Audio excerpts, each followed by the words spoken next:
People in healthcare love emergency situations.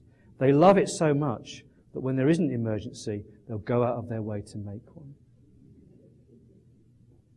Or a better way of saying it is that we give value to the emergency response in healthcare.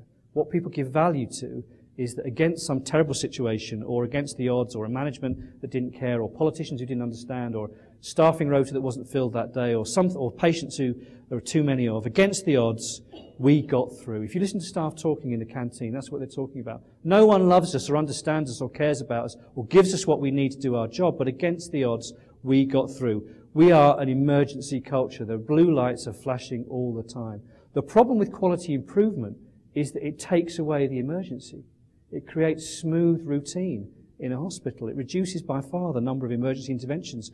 Well, I'm privileged to visit many, many hospitals in England and sometimes internationally. When I'm in England, we often have units called a medical admissions unit where patients come from the ER and we kind of stabilise them or make decisions about where to go. We've done lots of work in many hospitals about making that from a chaotic process to work smoothly. If I walk into a medical admissions unit in a UK hospital and it's running smoothly and quietly, typically the staff apologise to me. They say, "We're sorry it's so quiet," because they fear that I give no value to their work. That I'll be making a phone call to say what the hell was going on there. They get that place shut. People aren't doing this. Trolleys aren't running around.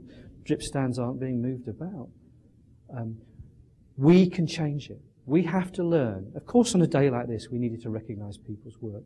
But more importantly, where was the work that I was doing to recognise the 6 months that the unit had gone, with no infections? Where was the work that I was doing to say that for 4 months patient satisfaction had been over 95%? Where was the recognition and the value of the routine care? Because when you're a patient, you value the routine, not the emergency. You fear the emergency, and we have to change it. So, I think it's really a very important thing.